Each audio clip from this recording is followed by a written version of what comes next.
Ti dùng tất ta ti dùng ta ha ti dùng tất ta ti dùng ta ha ti dùng tất ta ti dùng ta ha ti dùng tất ta ti dùng ta ha আজকে আমি নাট্য আডাউয়ের এই ভ্যারাইটির কথা বলবো, কারণ এই আডাউটিতে অনেকের অনেক রকম ভুল ধারণা আছে, সেগুলোকে ক্লিয়ার করে দেওয়ার জন্য আমি কিছু বলবো।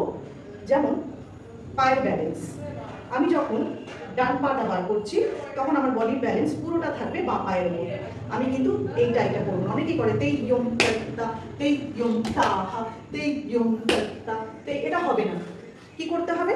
এক পায়ের উপর ব্যালেন্স চেপে, তাহলে আমার এই পাটাও আসবে এইভাবে, পায়ের লাইনটা আমার এইভাবে থাকবে, এইরকমভাবে কিন্তু গোড়ালিটা পড়ে যাবে না। তাহলে আমাকে এই পায়ের উপর পুরো ব্যালেন্স রাখতে হবে, এই পাটাকে ফোল্ড করে বসতে হবে, তবে আমার এই পাটা আসবে। হাতের কথা বলি, হাতটা হবে এইভাবে, মানে আমার হাতটা সমান সমান শোল্ডার লেভেল, এবং সেখান থেকে যদি আমি বডিটা বেন্ড করি, পায়ের সাথে দেখায়, বডিটা যদি বেন্ড করি তাহলে যে বেন্ডিংটা আসবে সেটা।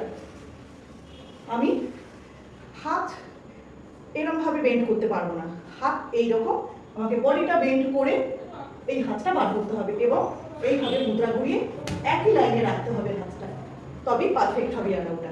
সুতরাং আরেকবার দেখাই আমি,